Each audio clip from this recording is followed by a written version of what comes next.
Em menos de 2 anos, um escritório super moderno, sabe? Com aquele ar-condicionado perfeito, cadeiras ergonômicas, puffs coloridos na área de descanso, pode simplesmente ser interditado pelos mesmos motivos que fecharia uma mina de carvão sem ventilação nenhuma nos anos 70.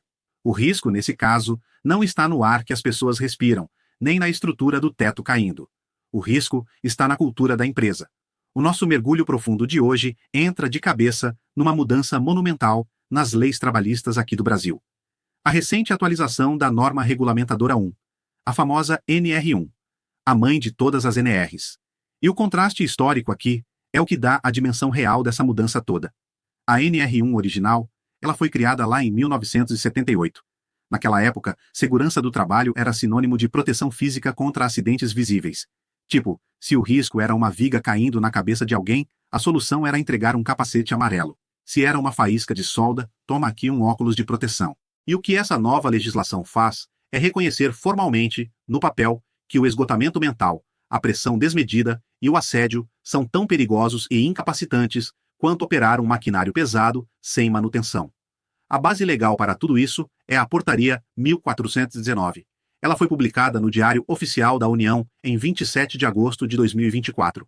E essa portaria simplesmente virou o jogo porque ela tornou obrigatório o diagnóstico de riscos psicossociais no ambiente de trabalho. Não é mais opcional ou uma boa prática de RH. É lei. Se antes a segurança era o capacete físico, a lei agora está exigindo que as empresas forneçam uma espécie de capacete invisível para a mente dos colaboradores. 26 de maio de 2026 é o prazo final absoluto para a adequação de todo mundo. Mas veja, o governo não acordou num belo dia e pensou: vou complicar a vida dos empresários hoje por esporte. É tudo um esforço conjunto entre a Organização Internacional do Trabalho, a OIT, e a Organização Mundial da Saúde, a OMS. E os números, olha, são de paralisar qualquer um. A OIT e a OMS calcularam que a ansiedade e a depressão causam um prejuízo de US$ 1 trilhão à economia global todos os anos. É um volume de capital sendo literalmente incinerado pela perda de produtividade, por afastamentos médicos e rotatividade altíssima nas equipes. E além do dinheiro, tem o tempo de vida útil das pessoas. São 12 bilhões de dias de trabalho perdidos anualmente no mundo por causa disso. E o Brasil não está isolado nesse cenário de forma alguma. O terreno para essa mudança na NR1 já vinha sendo pavimentado, pelo menos desde 2022. Foi quando a síndrome de burnout foi oficialmente classificada como doença ocupacional por aqui. A partir do momento em que o burnout virou, perante a lei, um acidente de trabalho, tornou-se insustentável manter a legislação focada apenas em bota, com biqueira de aço e protetor de ouvido. Entenda que avaliar se uma serra elétrica tem uma trava de segurança é algo muito objetivo. Um fiscal vai lá, olha e anota na prancheta dele. Mas como exatamente o Ministério do Trabalho espera que uma empresa audite algo tão subjetivo e íntimo quanto a mente humana? Como que se mede a ansiedade coletiva de um departamento financeiro inteiro na época de fechamento de balanço sem transformar a empresa num consultório psiquiátrico gigante? O que é fascinante aqui é a sacada genial da legislação. A lei não está avaliando a patologia do indivíduo. A NR1 não dá o direito nem obrigação de empresa diagnosticar se o funcionário da mesa ao lado tem síndrome do pânico, depressão crônica ou TDAH. Ninguém ali é médico de ninguém. O foco é 100% auditar os riscos do processo e do ambiente de trabalho. O princípio legal agora assume que é o ambiente que adoece as pessoas, e não que as pessoas são fracas e não aguentam a pressão. Essa distinção isola a vida pessoal do colaborador da mecânica corporativa. Se o problema está na empresa, a empresa que tem que mudar, funcionar, o que tem que fazer mais terapia para aguentar o tranco. Mas já que o foco é o ambiente e não a mente do indivíduo, como as empresas vão na prática medir se aquele ecossistema é tóxico? Bem, existe um mecanismo de implementação muito específico que atua em 3 frentes. A primeira é o diagnóstico de risco psicossocial, que é basicamente o mapeamento inicial da empresa bater a foto de como as coisas estão. A segunda frente são os programas contínuos de intervenção. E a terceira, que é mais voltada para as empresas menores ou as que não possuem aquele programa de gerenciamento de riscos completo, o famoso PGR, é a Análise Ergonômica Preliminar, a AEP. Mas o núcleo duro dessa operação toda está na primeira frente, no diagnóstico. A lei obriga o mapeamento de 13 fatores de risco muito específicos. E a lista captura perfeitamente a essência do sofrimento corporativo moderno. Não é só sobre chefe gritando, A gente está falando de auditar a presença de assédio moral e sexual, mas também os impactos do trabalho remoto, isolado, o excesso de demandas. E aí a gente chega naqueles fatores que parecem impossíveis de quantificar num primeiro momento. Coisas como ambientes injustos, baixa clareza de papel, falta de reconhecimento e más relações no local de trabalho. Como o manual do governo traduz isso para o mundo real? Na prática, é aquele cenário clássico, onde um diretor chega e pede para a equipe focar em inovação, arriscar, pensar fora da caixa, o famoso seja disruptivo. Mas aí, o gerente direto dessa mesma equipe cobra que todo mundo siga o roteiro conservador à risca e não cometa um único erro nas planilhas. E as pessoas ficam paralisadas. Elas entram num conflito constante porque não sabem a quem obedecer, e isso gera um desgaste mental imenso. Mas a pergunta é: como quantificar isso em uma planilha do governo? Vai ter um fiscal perguntando se os funcionários estão confusos? Não, não vai. Para transformar essas dinâmicas invisíveis em dados que podem ser auditados, a mecânica exige a aplicação de um inventário. Um inventário de perguntas, onde os colaboradores respondem a um questionário online super detalhado. Eles avaliam uma série de afirmações sobre o cotidiano da empresa numa escala de 0, que significa nunca, a 4, que significa sempre. E a genialidade desse método é que ele não pergunta coisas do tipo: você está triste? Ou você chora no banheiro? Ele pergunta coisas muito operacionais, tipo: recebe prazos impossíveis com frequência? Ou presencia comentários ofensivos da liderança? As respostas alimentam um sistema central e geram um painel de controle, um dashboard de calor segmentado por setor. O setor de vendas pode estar vermelho fervendo, enquanto tecnologia da informação está verde e tranquilo. É como instalar um sismógrafo no escritório para medir pequenos tremores nas relações de trabalho muito antes que eles causem um terremoto de processos trabalhistas milionários. É totalmente preventivo. E aí você pode estar se perguntando se a avaliação é baseada em um formulário online preenchido pela própria equipe, o que impede um grupo de funcionários que odeiam um gerente super rigoroso de simplesmente combinar as respostas no grupo de WhatsApp. Uma sabotagem coletiva, digamos assim. O pessoal poderia combinar: gente, vamos marcar nota 4 em tudo, forçar um laudo crítico de assédio moral só por vingança ou para derrubar a chefia. É uma preocupação válida, mas o sistema que a gente usa possui travas estatísticas fundamentais para evitar exatamente isso e usando as próprias diretrizes do Guia Governamental que foi publicado em 16 de março de 2026. Esse guia diz que a análise não lê uma resposta isolada. O algoritmo cruza dados de inconsistência o tempo todo. Se um departamento inteiro marca extremos que não se sustentam na distribuição estatística normal da empresa, ou se as respostas se contradizem ao longo do próprio questionário.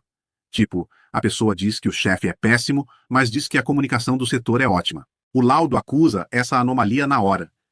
E aí ele exige uma investigação qualitativa mais aprofundada. O consultor vai ter que fazer entrevistas diretas conduzidas de forma neutra. Ou seja, o questionário é o alerta. Ele não é a sentença final de condenação do gestor. Mas e do outro lado do balcão? O que impede a diretoria da empresa de simplesmente ignorar o resultado ruim, mascarar os dados, apertar um botão e imprimir um laudo dizendo que a empresa é o paraíso na Terra, que o painel de controle está todo verde? Aí é que tá. O próprio desenho da lei transforma a omissão em uma bomba relógio para a empresa. O anonimato no preenchimento do questionário é uma exigência estrita, o que dá segurança para a equipe falar a verdade sem medo de retaliação. Mas o ponto de ruptura mesmo é a fiscalização externa. O Ministério do Trabalho e Emprego agora tem um aplicativo e um site onde qualquer funcionário pode fazer uma denúncia anônima com extrema facilidade, do próprio celular. Se a empresa frauda o laudo interno para parecer que está tudo bem, mas o Ministério recebe dezenas de denúncias via aplicativo apontando assédio moral pesado no setor de logística, a auditoria do governo vai bater na porta. O auditor vai pedir o laudo. E ao ver que a empresa declarou risco zero, enquanto a realidade é um caos cheio de denúncias, a fraude fica caracterizada. As sanções por mascarar o risco propositalmente são muito mais severas do que as sanções por ter o risco e estar tentando resolvê-lo. Ou seja, a mentira custa bem mais caro que o problema em si. Bom, o dashboard entrega um resultado e classifica os riscos em cores e níveis: baixo, médio, alto ou crítico. Mas apenas aplicar um simples questionário não é gestão de risco. Quem opera isso precisa ter o domínio do método para analisar os dados em contexto. Um gráfico colorido sozinho não resolve nada. É apenas coleta de dados sem validade legal. Agora, lei demanda que o responsável pela implementação da NR1 tenha a competência e o preparo técnico necessário na metodologia de gestão de riscos. Como o procedimento avalia processos de trabalho e métricas de ambiente, e não a saúde clínica individual das pessoas, qualquer profissional devidamente treinado e certificado no método pode liderar a auditoria. Aqui é que a coisa fica realmente interessante. Convencer diretoria de uma empresa, por exemplo, a investir, sei lá, 50 ou 100 mil para manter um compliance em saúde mental não é sobre filantropia. O RH não está pedindo isso porque é bonzinho. É sobre reter os talentos que custaram super caro para treinar e, acima de tudo, evitar multas devastadoras, evitar bloqueios de operação e evitar aquela enxurrada de ações trabalhistas que o ambiente adoecido gera, inevitavelmente. É proteção pura de patrimônio. Ninguém, absolutamente ninguém, levanta numa terça-feira de manhã empolgado para preencher as planilhas da Receita Federal. 85% declaram seus impostos por puro terror da malha fina e do bloqueio de bens. E a NR1 agora é, na prática, a declaração de imposto de renda do ambiente de trabalho. A liderança da empresa pode até ter uma mentalidade super ultrapassada, daquelas que não se importa genuinamente com a carga mental da equipe. Mas ela tem um pavor profundo de ver o negócio paralisado por um auditor do Ministério do Trabalho na recepção. E o cerco da legislação é tão bem estruturado que ele simplesmente elimina a opção da inércia. Digamos que todos os 13 riscos psicossociais retornam na cor verde, classificados como baixos ou controlados. Mesmo nesse cenário de conto de fadas, a lei não permite que a empresa guarde o laudo na gaveta e volte a trabalhar como se nada tivesse acontecido. A manutenção é obrigatória mesmo se tiver tudo bem. Então não é só ter uma fotografia estática da saúde mental. É mais que uma foto, é um vídeo. É preciso algo dinâmico. 100% das empresas continuam obrigadas a executar a segunda etapa, que são os programas contínuos. A lógica do governo é bem simples. Um ambiente saudável precisa de manutenção preventiva. Assim como uma máquina de fábrica que está funcionando super bem, precisa de lubrificação constante para não quebrar no futuro. A grande questão é, o que acontece na segunda-feira seguinte, ao momento em que o laudo fica pronto? Como manter essa engrenagem girando no dia a dia da corporação? Não adianta diagnosticar sem intervir com precisão cirúrgica. Se o relatório mostra que o setor de logística tem um nível crítico por excesso de demandas, e o setor de vendas acusa falta de clareza de papel, os programas de intervenção não podem ser aquelas palestras genéricas de bem-estar ou aquela ginástica laboral de 10 minutos. Não adianta colocar uma cesta de maçãs na polpa da empresa e oferecer 1 hora de meditação guiada na sexta-feira se a meta de vendas na segunda continua sendo inatingível. É tapar o sol com a peneira. Os programas mensais devem atacar a raiz do problema que o dashboard apontou. Através de treinamentos de liderança pesados, reestruturação real de processos internos e criação de canais super seguros de comunicação. Até agora, uma empresa podia lidar com as equipes até exaustão total e simplesmente alegar ignorância. Ela tratava o burnout como uma falha pessoal do trabalhador, tipo, a pessoa não tem resiliência, não tem perfil para nossa cultura agressiva. A nova NR1 tira essa carta da manga do RH. O meio como isso vai ser executado nos próximos meses vai envolver, sim, inevitavelmente, pacotes comerciais, algoritmos frios e cursos com gatilhos de escassez no Instagram. Mas, o resultado final, na base da lei, é que o risco invisível ganhou um nome. Ele ganhou uma cor num painel, um laudo assinado por um responsável técnico e, o mais importante, uma consequência jurídica muito pesada. A negligência agora tem um preço e tem juros. O custo da ignorância ficou insustentável. Sabe, aquela semana anual de prevenção de acidentes, onde a prioridade era sempre ensinar a levantar caixas pesadas do chão sem machucar a coluna. E o brinde era uma squeeze de plástico. A partir da atualização da NR1, a sobrecarga e o assédio se tornaram métricas duras, exigências legais, rigorosas e auditáveis, passíveis de multas paralisantes a partir de maio de 2026. O impacto dessa norma redefine as regras do jogo para todos os atores do mercado. Para quem está na base operacional, a legislação entrega um vocabulário legal e uma ferramenta direta, o aplicativo, para exigir um ambiente sadio, com a segurança de que o governo agora tem os mecanismos digitais para fiscalizar de perto. O poder de denúncia na palma da mão do colaborador. Por outro lado, para quem ocupa cadeiras de diretoria, gerência ou é dono do próprio negócio de pequeno ou médio porte, dominar o mapeamento desses 13 riscos psicossociais ultrapassou completamente a esfera das boas práticas de liderança.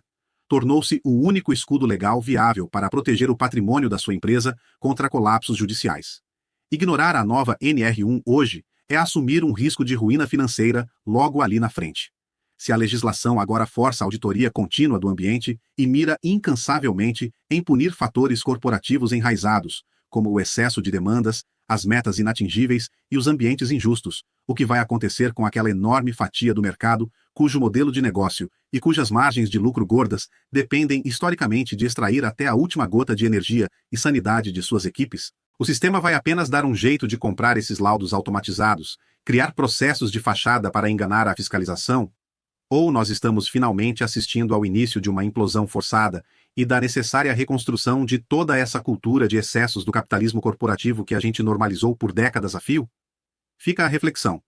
É muito importante que as empresas escolham bem o implementador da norma regulamentadora número 1 para não se arriscarem com oportunistas ou aventureiros. O nosso modelo de implementação conta com a experiência de 3 décadas de mundo corporativo com atuações nas áreas de RH e segurança do trabalho, além de vivência clínica em saúde mental, e com o diferencial de uma expertise com a técnica de sincronização bioenergética. Caso você tenha dificuldades para lidar bem com qualquer uma das questões trazidas neste vídeo, a técnica de sincronização bioenergética pode te ajudar muito nisso. É uma terapia simples, rápida, não invasiva e sem uso de fármacos, e que funciona 100% das vezes para 100% das pessoas. E se você gostou deste vídeo, deixe aqui o seu like e o seu comentário. Assim, o conteúdo é distribuído para mais gente porque o algoritmo entende que o assunto é relevante e nos ajuda a fazer o canal crescer. E se você ainda não é inscrito, se inscreva aqui no canal e clique no sininho para receber nosso conteúdo diário. Para saber mais sobre a técnica de sincronização bioenergética, clique no link da bio ou da descrição deste vídeo e descubra o poder desta prodigiosa terapia do futuro, agora no presente, sincronizando o que há de melhor em saúde física e mental, para você, para sua família e até mesmo para sua empresa.